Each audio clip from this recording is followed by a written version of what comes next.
Good morning and welcome to another edition of the Daily Fix. I am your usual host, Advocate Tulo Hoyani. This morning, I would like us to talk Malisela Tefo and Longwe Twala. Two very important people in my view, as far as the sense of Meyiwa matter goes.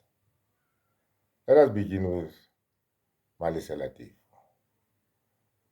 Malisela Tefo goes a long way to the Chifiwa Maumela trial, the first sense of Meyiwa trial. He gained a reputation very quickly as somebody who was very controversial and confrontational. He had run-ins with Judge Maumela, and unfortunately, Judge Maumela also reciprocated by, getting into all those back and forth that they had with Malisela Tefo. He was quite abrasive in the way he approached things, but he had information which made the court a bit uncomfortable. And Malisela Tefo did not, strategize along the lines of how to present that crucial evidence in such a way that it makes an impact. Instead of getting into fighting skirmishes with the judge, you just present your evidence in a dignified and professional manner, and you make your point. But I will not take away anything from Malisela Tefo. Malisela Tefo is the man who told us about docket 375. That in fact, there were no intruders in that house on that day. So I'll forever, be indebted to Malisela Tefo for having that made that known to us. It is because of him that we are aware that there are narratives and narratives around the death of Senzo Meyiwa. You'll also recall, among other things, the dramatic way in which, and frankly, unwarranted way in which Malisela Tefo was arrested in court and bundled out of court like an ordinary criminal. The whole thing was staged. It was staged for TV. It was staged for South Africa, and was calculated to embarrass the man and throw him off track. I don't think the disclosure by Malisela Tefo of the existence of docket 375 and that dramatic and frankly hooligan-like arrest that we saw on our TV screens, I don't think there's no coincidence there. The two were timed to, the two were timed, it was not just a question of coincidence. The two were actually timed to happen at more or less the same time. So Tefo was arrested, like I've indicated in previous videos, for, among other things, malicious damage to property. I understand from his wife that there's also a contempt of court charge that he faces. But what also baffles me about Malisela Tefo, you see, take it from 375. What also baffles me about Malisela Tefo, and I want to get to the bottom of this, is why was Tefo denied bail? Tefo was an officer of the court. He was appearing in the High Court as an advocate in a high-profile case. He had no previous convictions for any other offenses. I mean, we routinely grant murderers and rapists bail in our courts. What is it that stood in the way of Tefo getting bail? This is a Schedule 5 offense. All that need be shown here is that it would be in the interest of justice, to grant him bail. And it is in the interest of justice. Look how long his trial is dragging now. Is it in the interest of justice that Tefo must sit out this time at the Johannesburg prison? You know, we don't know that. We don't even want to preempt what the outcome of the trial should be, of the trial will be. But should he be punished in this manner, pre-trial? What is going on here? So I am very worried about the fact that Tiff was denied bail. Was Tiff a flight risk? I don't think Tiff was a flight risk. And that is a cardinal consideration in bail applications in any court throughout the length and breadth of South Africa. The most cardinal thing is the consideration is this person a flight risk? If you're not a flight risk, chances are you get bail.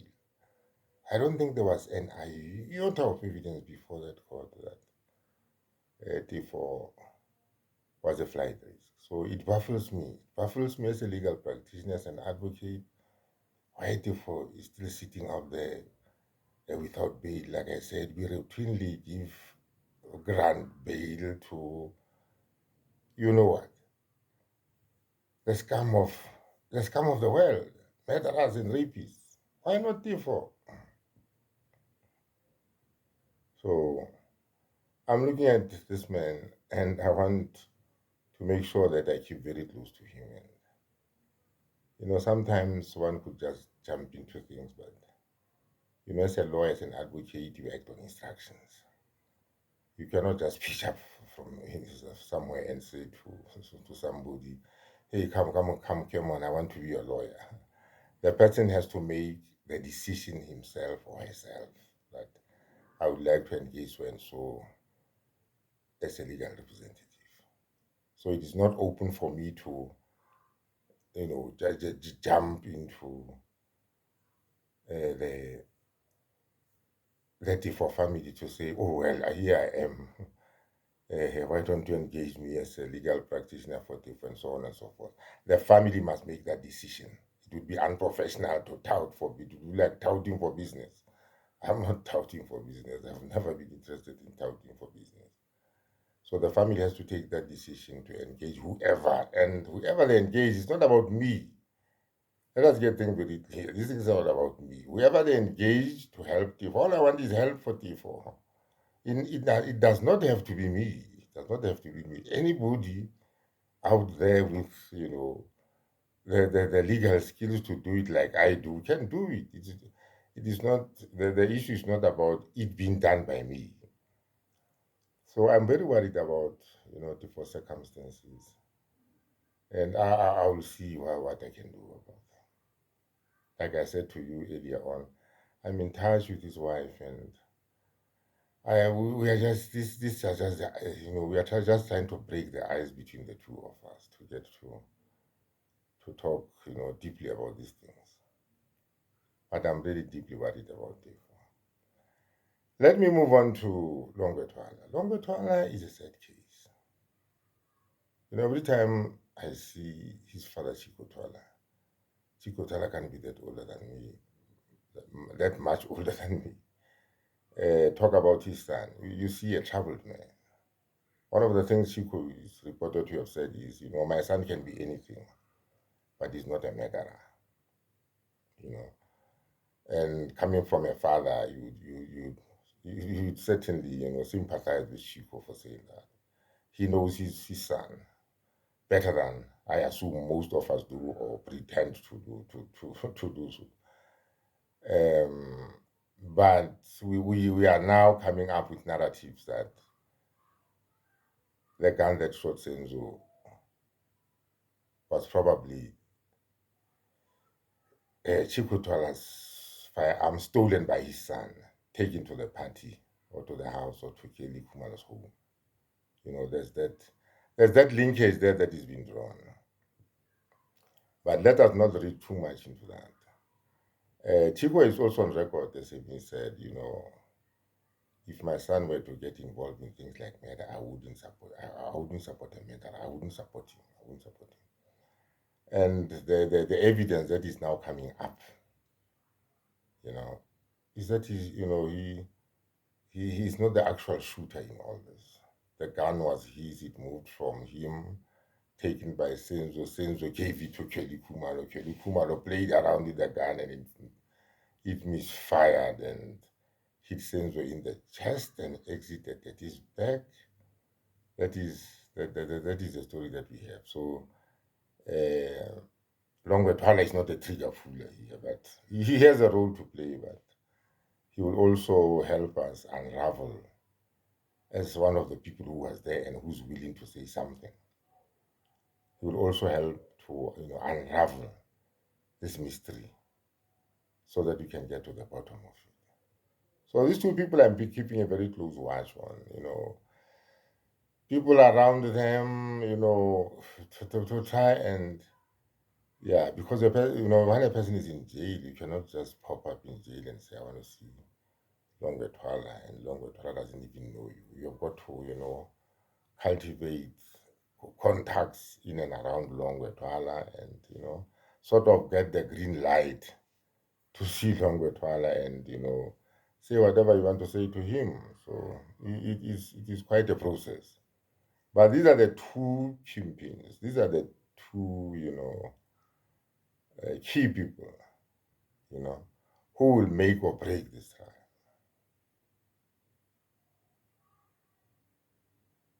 I am saying they will make or break this trial because they've got some very crucial information which, if this matter were to go forward, like it will go forward, will be very crucial to determine what happened to Senzo Meyiwa on that fateful day. So I'm keeping very close contact with these people.